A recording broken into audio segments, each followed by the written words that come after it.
Welcome once again to my kitchen here at Trails Inn 62. Well, this is kind of a special deal. This is a Father's Day special for my dad. My dad passed away in late April of 2018. And one of the things my dad did a lot of was he did a lot of cooking. My dad also was the one who did all the canning, and he was my inspiration for my love of canning and pressure canning of things. And I just want to just pay this little tribute to my dad because he did cornbread, and he had a cornbread recipe that I really loved. And he would always make his cornbread in a cast iron skillet. Now, so I asked my dad one day if I could have his cornbread recipe, and he gave me his cornbread recipe. And let's see here, I've got it right here. I've got his cornbread recipe, and he wrote it out by hand. So you can see that there's got a few notes on it that I put on it. And so I like his cornbread recipe, so I wanted to do some cornbread today. Now I made little differences in it here for myself. One of the things was after I made his cornbread and I tasted it, one day I said to him, you know, this just doesn't taste like your cornbread.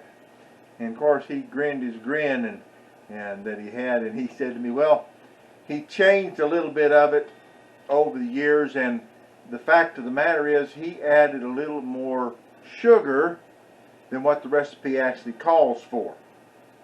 So I kind of tweaked the recipe to add that sugar to it. Some people don't like sugar added to their cornbread. That's all right. You don't have to put the extra sugar in, or you don't have to put any sugar in. It's up to you.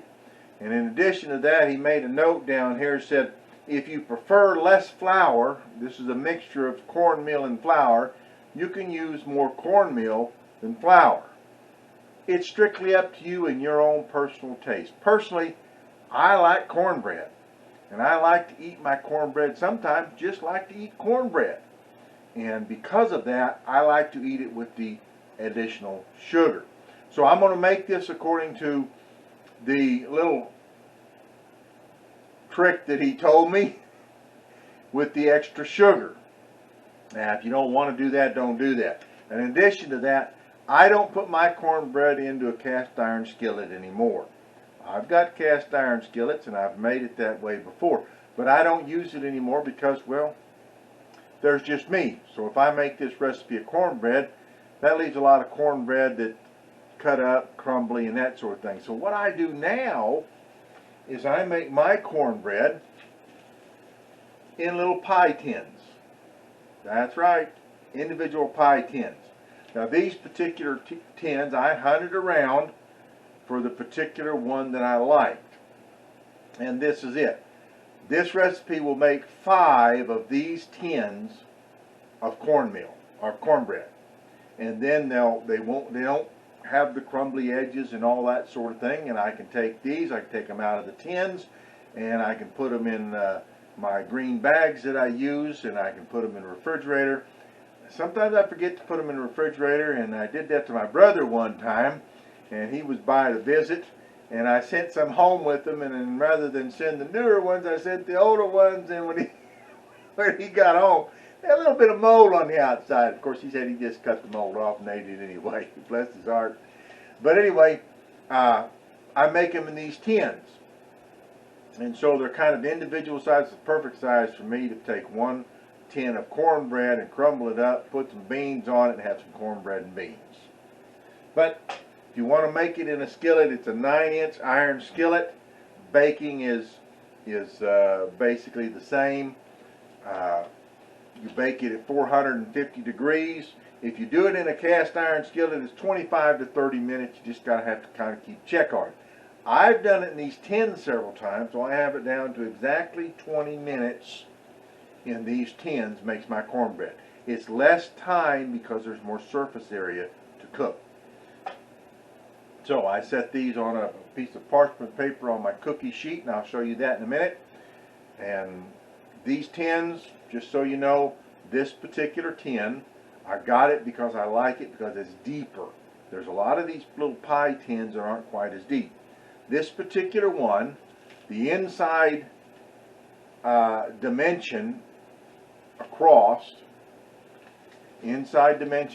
here is 4.25 inches across the inside diameter, 3.5 inches across the outside bottom base diameter, and it's 1.5 inches deep down the deepness of the middle. Don't measure from across like here, because that's going to be different. This is inside across, and down is 1.5 inches. And so that's the depth of it. It's 1.5 inches deep, 4.25 inches across the inside diameter, and 3.5 inches across the base. And that's inside or outside, it's the same, but 3.5 inches across the base. All right? That's what I use. Now, let's get on to our cornbread. Of course, the first thing you need to do is set your oven. It doesn't take long to mix this up, especially when you've got it laying out like I've got it laying out. So we're going to preheat our oven at 450 degrees. And then the first thing that we do is we mix the dry ingredients together. Let's get started. Okay, here we have our oven. We're going to set it on bake. And we're going to set that at 450 degrees.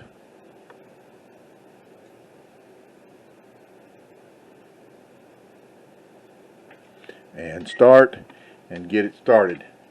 And here's my cookie sheet. I've already got it laid out. I've got parchment paper on top of it, and I've got my little tins on there for my cornbread. Like I said, it'll make 5, and I put a 1/2 cup of mix into each one, and I'll show you. So the cornbread consists of cornmeal, sugar, baking powder, flour, and salt. And that's the dry ingredients. Now the wet ingredients include 1 cup of milk, 1 large egg, and 1/3 cup of cooking oil. Now first thing you do, like I said, is you mix the dry ingredients. And I've got my dry ingredients out here mostly, and the wet ingredients ready to go. It takes 1 cup of flour, 1 cup of cornmeal. Now remember on your flour to fluff your flour before you measure it, and then gently level off the top. You don't pack flour into your cup. You don't dip your measuring cup down in there and scoop it out, because it will pack it. You have to stir up your flour and then gently scoop it out and put it in your measuring cup, because it needs to be fluffed. That's the proper way to measure flour. And it'll take 1 cup of flour, 1 cup of cornmeal, 1/3 cup of sugar.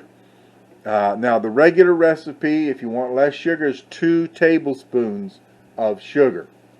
If you want to leave out the sugar completely, you can leave out the sugar completely. And then it takes 3.5 teaspoons of baking powder, and it takes 1 teaspoon of salt. Now some people say, well, why do you put salt in stuff? Well, salt adds to the baking process, and it's necessary. If you leave it out, you're going to find it's not going to work quite as good. These ingredients work together to cause it to bake properly. Alright, so we're going to mix our dry ingredients together, and then we'll add our wet ingredients. First, 1 cup of flour, 1 cup of cornmeal, 1/3 cup of sugar, or 2 tablespoons if you'd rather do that, or none at all. And we need 1 teaspoon of salt.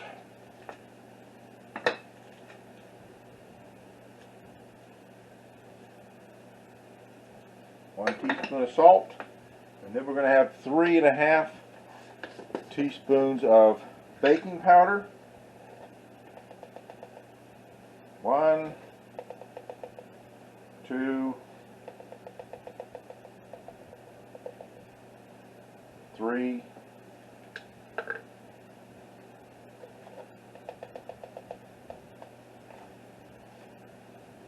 and a half. And we'll mix them up together. Get them good and mixed up. Once our dry ingredients are all mixed, then we add our wet ingredients. 1 cup of milk, 1/3 a cup of cooking oil,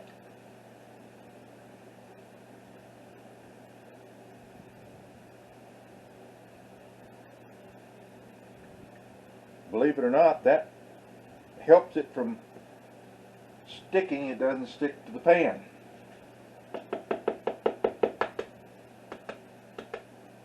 And 1 large egg. Then we mix in our wet ingredients together. So we want it all moist. So we mix it together. You don't want to beat it real hard, but make sure your egg is all incorporated in. Make sure all the dry ingredients are incorporated in. Scrape our mixture down here. Make sure we get all the dry off of it.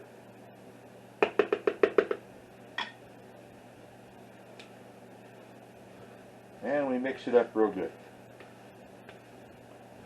And my dad always said you don't have to beat it to death. Just gently mix it up and knock some of the lumps out of it, but you don't want to beat it to death. You don't want to over mix it. Just gently mix it together. Alright, we've got it all mixed up. It's ready to go. Now we're going to put it into our tins. Our oven's not quite ready, but if we leave it set, it kind of makes the top a little better when you leave it set a little bit before you start the baking process. Now when I'm measuring this out, I'm going to take my 1/2 cup and dip it in there and just dip out 1/2 cup. And then I'm going to wipe the sides of the cup, because you got to be, you know, 1/2 cup means 1/2 cup when you're putting in these pans. So then I put in my 1/2 cup in the pan, and then I take my spoon and I wipe out the inside, make sure I get all the full 1/2 cup in there.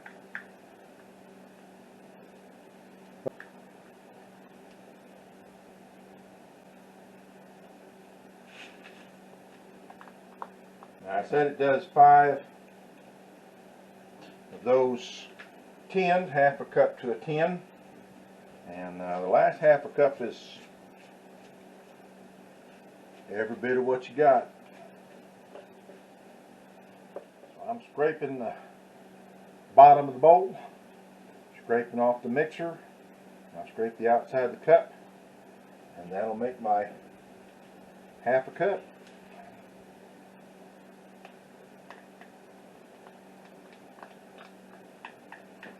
It took me a while to get this thing regulated to see exactly what it would be.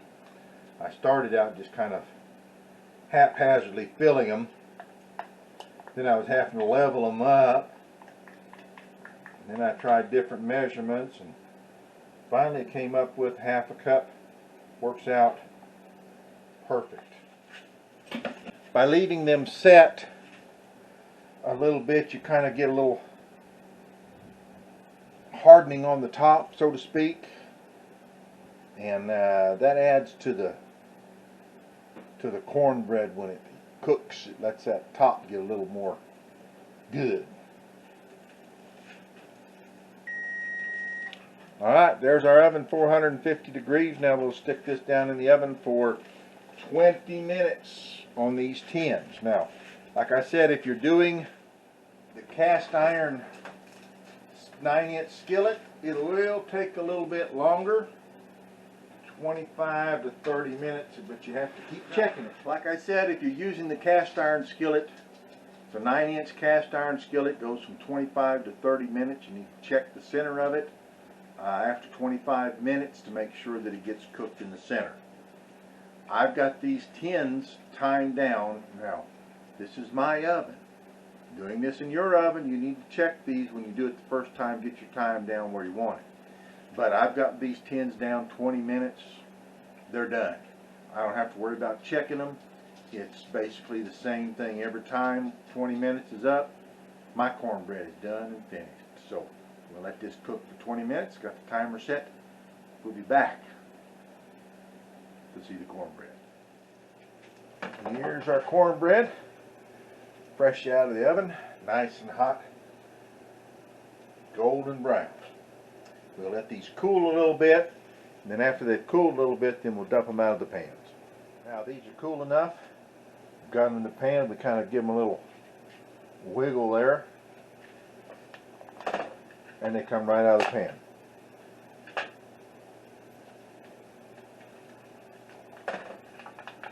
There we go. Now, I will reuse these pans. I reuse about 3 times, maybe 4. Kind of depends. They don't get very dirty. And basically, what I'll do is I'll soak them in hot soapy water, and cornbread residue just wipes right out of it. So there you have it. 5 beautiful cornbread pies. And there you have it. My Father's Day tribute to my dad. Passed away in late April of 2018. And I miss you, Dad. But I just wanted to wish you happy Father's Day. And I made some of your cornbread.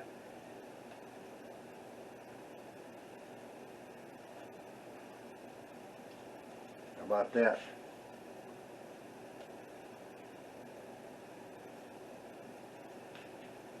It's just pretty good.